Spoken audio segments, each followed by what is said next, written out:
Amém, meus amados? Vamos meditar numa passagem da Bíblia. Gostaria de compartilhar com os irmãos uma mensagem que é uma daquelas que a gente carrega no coração, né?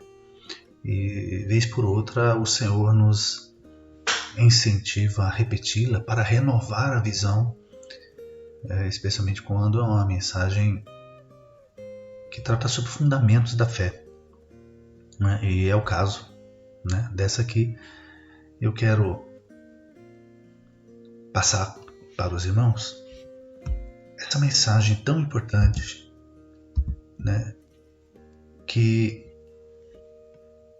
vai falar sobre o crer, né, sobre o orar.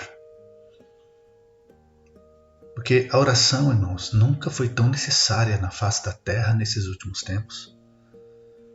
E os cristãos que têm sobre si aquela ordenança de Jesus a serem o sal da terra, não serão sal se não orarem. Porque se não oram, perdem a sua propriedade principal. E a Bíblia diz que se o sal perder o sabor, para mais nada ele serve, né?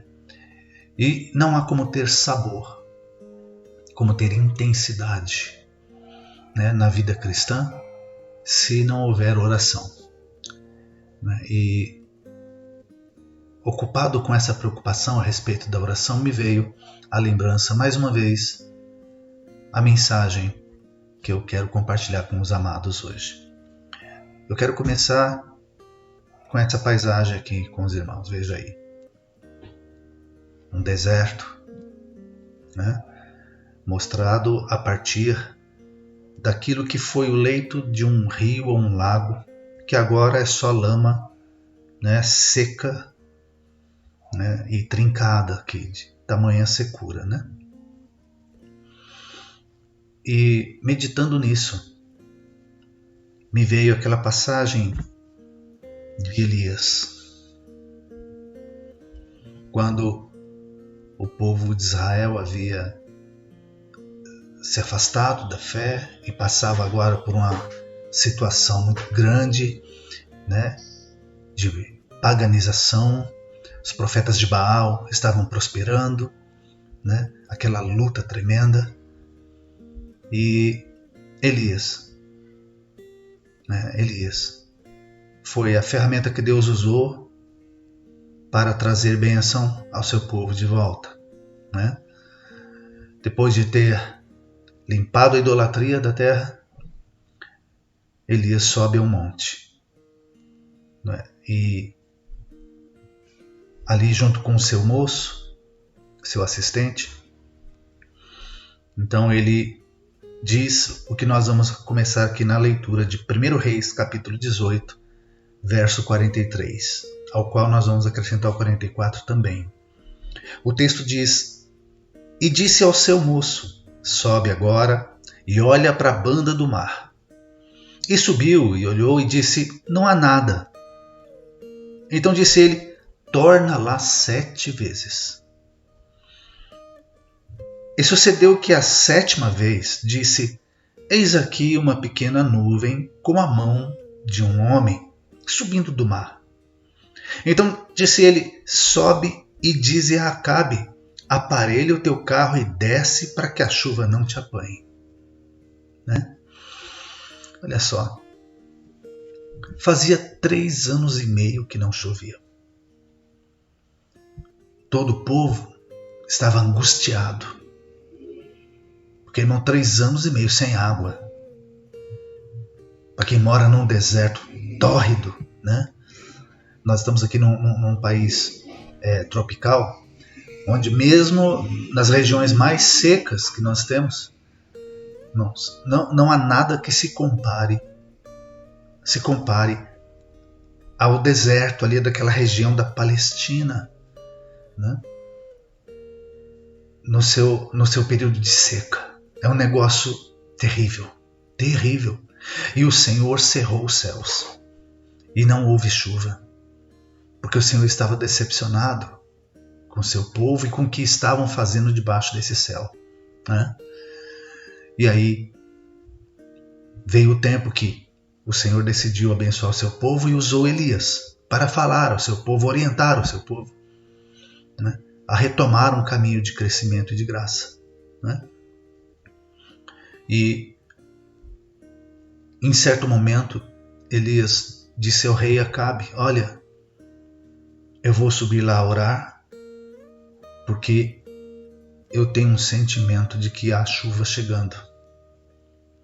Mas o céu estava limpo, irmãos. Nada estava alterado. Pode ser até que Acabe nem tenha dado muita atenção, né? Porque 3 anos e meio de angústia, né? E o profeta vai e fala, e você olha e está tudo igual, nada mudou, né? E a Bíblia diz que Elias subiu com seu moço ao monte e se dobrou seus joelhos e se inclinou de tal maneira que a sua cabeça ficou entre os seus joelhos e ele clamava a Deus. Clamava a Deus. E aí,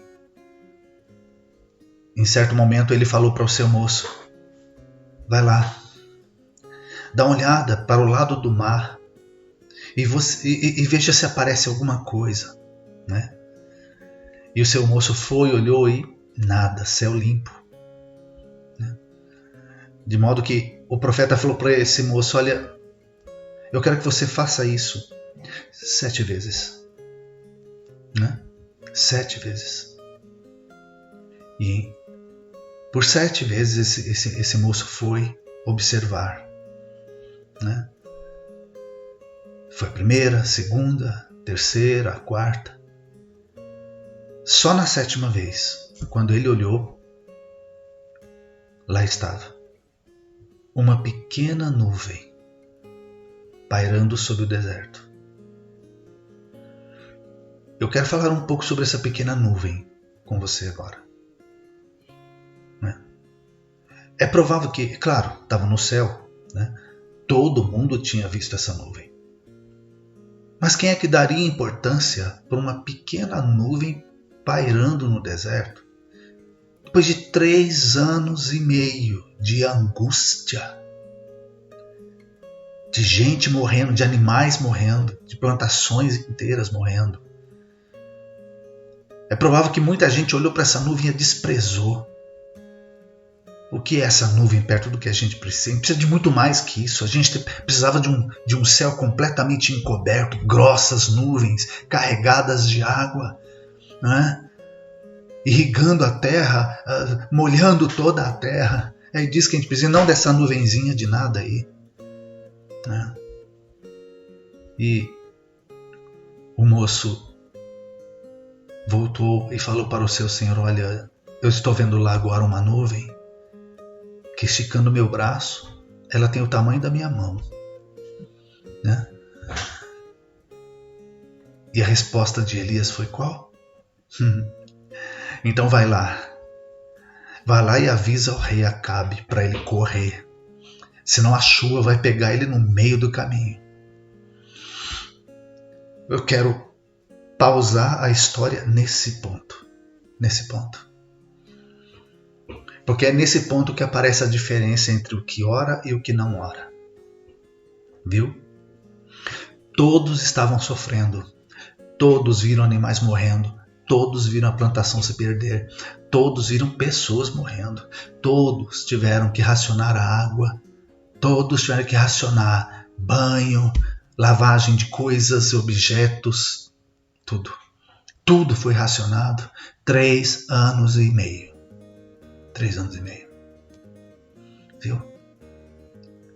Então todos estavam sofrendo igualmente, mas há uma diferença gigantesca entre o que ora e o que não ora. Entre aquele que suporta o calor do deserto e todas as suas agruras e sofrimentos, não é? Sozinho, desamparado, só com base naquilo que as suas mãos podem ou poderiam produzir, mas não podem mais. E aquele que, acima de todas essas mesmas limitações, tem uma ferramenta a mais. Uma ferramenta a mais, a oração, para se buscar de Deus, aquele que tem todos os elementos da natureza sob o seu comando.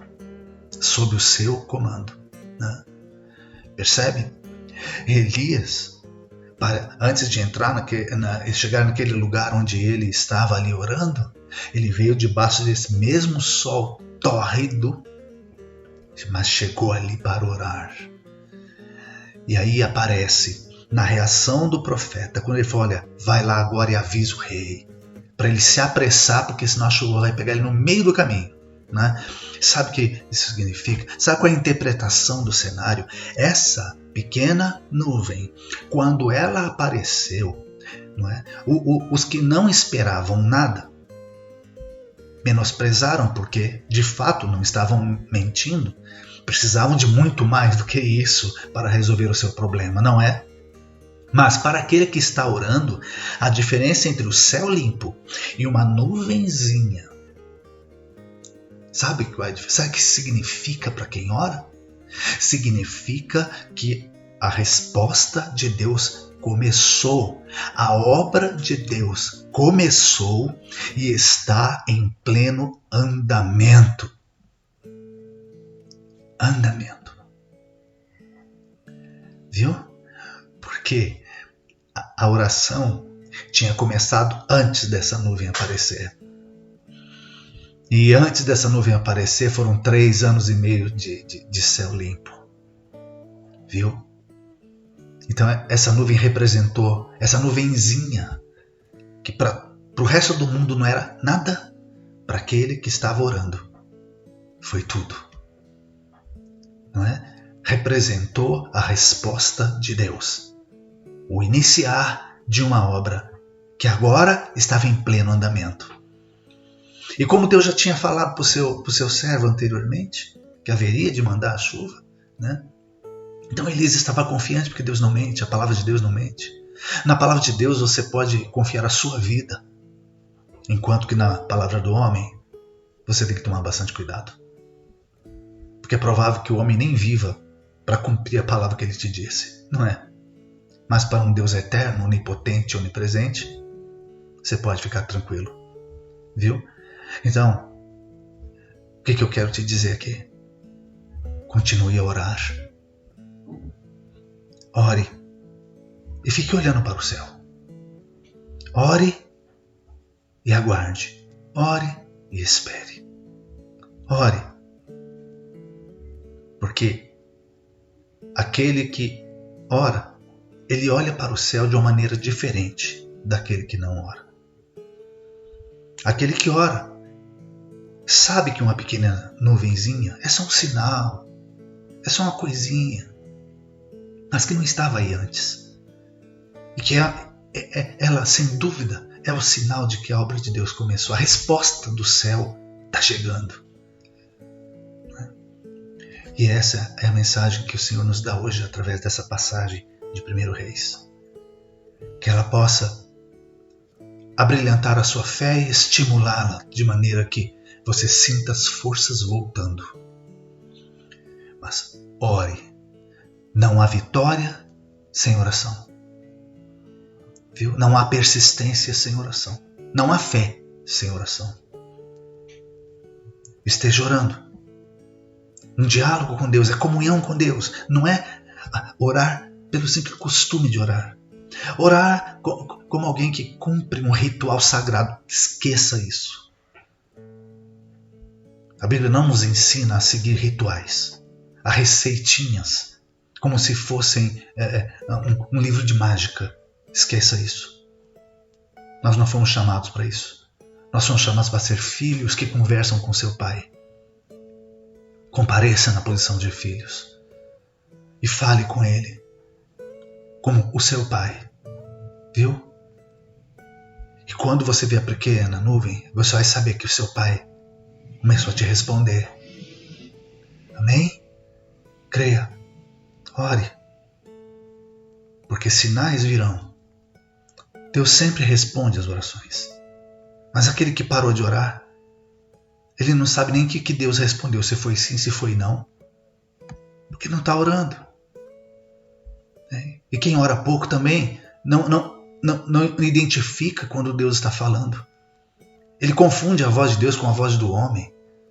Né? A palavra que procede de Deus com a palavra que procede do outro. o recado que vem de Deus com o recado que vem do outro.